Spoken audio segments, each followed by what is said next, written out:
오늘은 제가 딱 생각해온 주제가 있습니다. 즐겨보는 드라마에서 이에 대해서 좀 다루기도 했고 해서 술 모시기. 네, 그렇죠. 뭐. 술. 거기에 나오는 5명 중에 1명과 제가 너무 진짜 이거 편집해 주세요. 처음 만난 의사를 그런 놈들이라고. 나는 저 사람은 의사를 믿는다. 생각하고 대화를 저 눈이 이제 나를 못 믿겠다는. 아닙니다.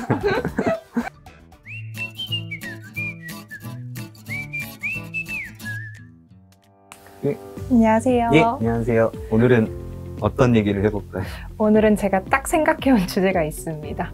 아, 그래요? 그전에는 생각 안 하고. 아니 그건 아니지만 예. 오늘은 특별히 또 지난번에 교수님께서 또 스치듯이 말씀하신 것도 있고, 그리고 제가 즐겨보는 드라마에서 이에 대해서 좀 다루기도 했고 해서 오늘은 술 모시기. 네, 그렇죠. 뭐. 그래서 오늘은 환자와 그리고 의사 간의 유대감이라고 하는 라뽀에 대해서 교수님께서 어떻게 생각하는지를 조금 이야기를 나눠봤으면 합니다. 라뽀 얘기할 때요, 아, 우리나라 IT 강국이구나 이런 생각을 많이. 왜냐하면 제가 이제 25년 전, 30년 전에 의대생하고 전공회 할 때는 이 라뽀라는 용어가 그러니까 일반인들이 아는 용어가 아니었거든요.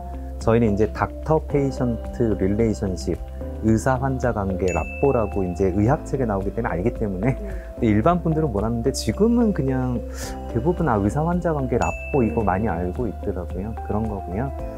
두 번째는 그 라뽀 질문, 아까 뭐 술 머시기, 모모 생활 그거 있잖아요, 시즌2. 이거 얘기는 안 할 건데, 그거 저도 좋아해요. 거기에 나오는 5명 중에 1명과 제가 너무 진짜 이거 편집해 주세요. 그렇게 의사 환자가 상대가 좋은데, 문제는 내가 왜 그 드라마처럼 대접받지 못하느냐는 하지 마시라고요. 그건 못해요. 의사 환자 관계 라뽀 어떻게 하면 좋아지느냐? 인간관계예요. 결국은 인간관계에서 상호거든요. 제가 의사라서 그런지 모르겠지만 의사 환자 관계하면 이제 의사가 어떤 식으로 뭐 불친절하다, 어떤 대화하다 이런 것만 너무 강조되는 측면이 좀 있는 것 같은데요. 사실은 환자 및 보호자로서의 의무도 있어요. 인간관계에서. 그 비난한다는 뜻은 아니고요. 잘 생각해보면 모든 인간관계가 A가 아무리 잘해도 B가 못하면 좋아질 수가 없거든요. 그 라뽀는 현대의학에서 훨씬 더 중요해요. 왜냐하면 입증된 똑같은 수술, 시술, 약물 치료를 했을 때 의사와의 신뢰가 높은 환자들이 실제로 치료 효과도 좋기 때문에 그거는 반드시 해야 되는 입증된 치료 중에 하나이기 때문에 중요해요. 그래서 한마디로 얘기할 수 있을 것 같아요. 공감이에요, 공감. 엠퍼시. 공감하면 사실은 affective empathy, 감정적인 거. 나는 너가 슬픈 거 안다, 화난 거 안다, 이것만 너무 강조되는데요. 의사 환자 관계에서 중요한 건 그런 affective보다는 cognitive, 인지적 공감이 굉장히 중요해요. 자, 의료진 입장에서 환자에 대한 인지적 공감이 뭐냐면, 지금 내가 온 지가 몇 시간인데 검사가 설명도 안 해주고, 지금 걱정되시겠지만 과정이 이렇고요. 그 검사 결과 나온 이후에 진단 및 치료 방법을 해도 환자분 예우랑은 전혀 상관없을 것 같으니까 걱정하지 마세요. 이런 식으로 그 사람이 그럴 수도 있겠다는 인지적 공감, 이거 중요하고요. 그리고 뭐 응급실에서 내가 지금 온 지 몇 시간인데 이거거든요. 근데 그것도 거꾸로 환자 입장에서, 보호자 입장에서 의사의 상황을 인지적 공감 충분히 할 수 있어요. 그 일부 언론에서 뭐 영국이나 다른 데 시스템으로 의사한테 물어볼 거 막 10몇 가지 써가지고 질문하는 거 저는 싫어한다고 얘기했죠. 그 싫어한다고 얘기한 게 그게 필요하지 않다는 게 아니고요. 우리나라 시스템에서 안 된다는 거예요. 뭐 오전에 9시부터 12시까지 60명을 예를 들어서 진료를 해야 돼요. 그럼 1시간에 20명, 2, 3은 6. 그게 바로 3분이거든요.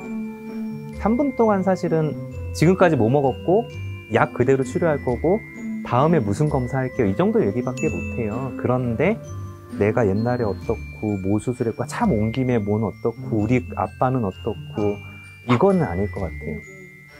그걸 다 물어보고 어떻게든 대답해줄 때까지 안 나가겠다고 하는 건 사실은 그날 외래를 온 아까 60명이라고 하는 59명의 시간을 내가 뺏을 수도 있는, 그리고 하나 오해가 있는데 아무리 3분 진료라 하더라도 저 같은 경우에 딱 봤더니 이거는 급한 병이다 그러면 그 바쁜 일에 30분 진료도 해요. 그건 의사로서의 전문 직업, 이거는 진료 지연 문제가 아니고 서로 지켜야 되는 것 뿐이고요. 제가 보통 그 1시 반에서 오후에 4시 반까지 3시간 진료로 돼 있는데 저는 보통 5시 반에서 6시쯤 끝나요. 그래서 1시간에서 1시간 반 정도 지연이 되기는 하거든요. 의학적으로 급한 경우에는 의사도 시간을 더 투자할 수 있고 환자도 부탁을 안 해도 당연히 그 정도 대접을 받을 수 있다고 믿고 시작해야 될 것 같아요. 자, 신뢰. 물론 이제 실력이 전제가 되긴 해야 되는데요. 의사가 저렇게 설명을 짧게 하는 이유, 인지적 공감, 그리고 환자가 저렇게 짜증내는 인지적 공감, 이런 걸 서로 표현하고 양해를 구하면서 같이 나는 적어도 다른 사람이랑 비슷한 정도로 대접받으면 좋겠고 의사들도 그 정도는 최소한 하면서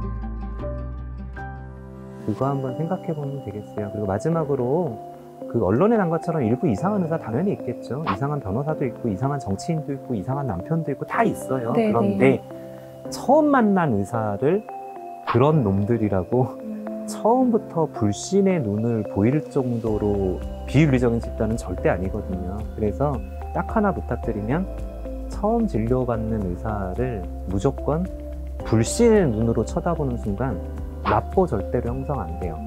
의사 입장에서, 간호사 입장에서는 처음 보는 환자가 막 짜증내고 요구하는 것도 많다고 저 환자 싫어라고 처음부터 불신을 가지면 납보 형성 안 돼요. 그래서 일단은 처음 믿고 나는 저 사람의 의사를 믿는다. 의사도 저 환자 보호자는 나를 믿고 오는 거구나 생각하고 대화를 서로 공감하면서 하다 보면 그게 쌓이고 쌓이면 납보가 되지 않을까 싶어요. 저 눈이 이제 나를 못 믿겠다는 아닙니다. 그래서 어려워요. 인간관계. 네. 정답은 없지만 네. 저는 그런 식으로 하는 게 좋을 거라고 개인적으로 생각해요. 좋은 라포를 형성했으면 좋겠습니다, 교수님. 오늘 여기까지 할까요? 네. 네, 감사합니다. 빨리 믿어 안 믿어? 믿습니다.